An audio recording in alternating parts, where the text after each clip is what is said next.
Dasar hukum dalam menerapkan metode Bimba. Dasar hukum lahirnya metode Bimba berdasarkan pada dua hal utama. Yang pertama, hak anak, yaitu anak memiliki hak untuk bermain dan mendapatkan pendidikan dalam Bimba. Bermain adalah belajar yang dikemas secara totalitas dalam suasana yang menyenangkan.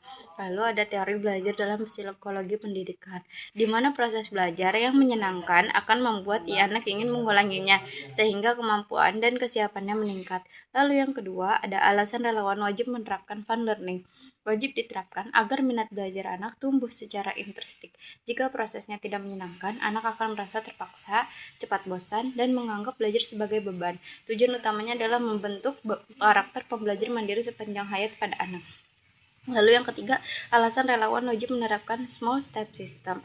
Wajib diterapkan agar proses fun learning dapat tercipta. Kita tidak mungkin bisa memberikan kebahagiaan belajar jika materi yang diberikan langsung banyak atau melampaui kemampuan anak. Proses harus disesuaikan dengan kemauan dan kemampuan anak saat itu secara bertahap. Lalu yang keempat, alasan relawan wajib menerapkan individual system. Wajib diterapkan karena anak adalah subjek belajar, bukan objek. Setiap anak unik dan memiliki karakteristik serta kemauan yang berbeda-beda. Pendekatan individual ini menjadi syarat mutlak agar relawan dapat menerapkan small step system yang pada akhirnya mewujudkan fun learning. Lalu yang kelima, hubungan antara bahagia dengan fun learning. Kan bahagia adalah tujuan utama hidup manusia. Fun learning adalah sarana atau metode untuk mencapai kebahagiaan tersebut dalam proses belajar.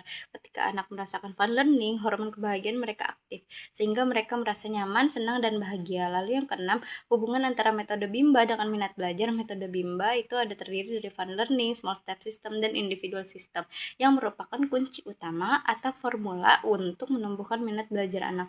Tanpa penerapan metode-metode ini secara disiplin, minat belajar yang menggelora dan murni dari dalam diri anak tidak akan pernah bisa terbangun. Lalu yang ketujuh, metode utama yang harus dicapai terlebih dahulu dan alasannya.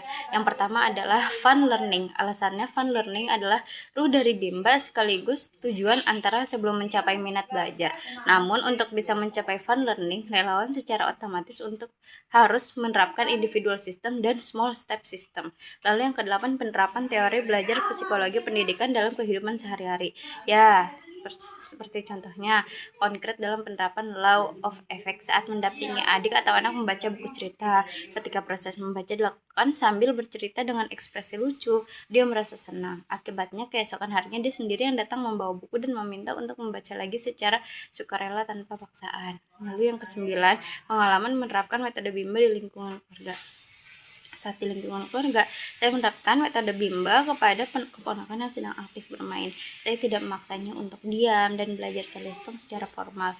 Sebaliknya, saya mengikuti dunianya terlebih dahulu atau individual system, lalu menyisipkan permainan verbal kata secara perlahan seperti small step system.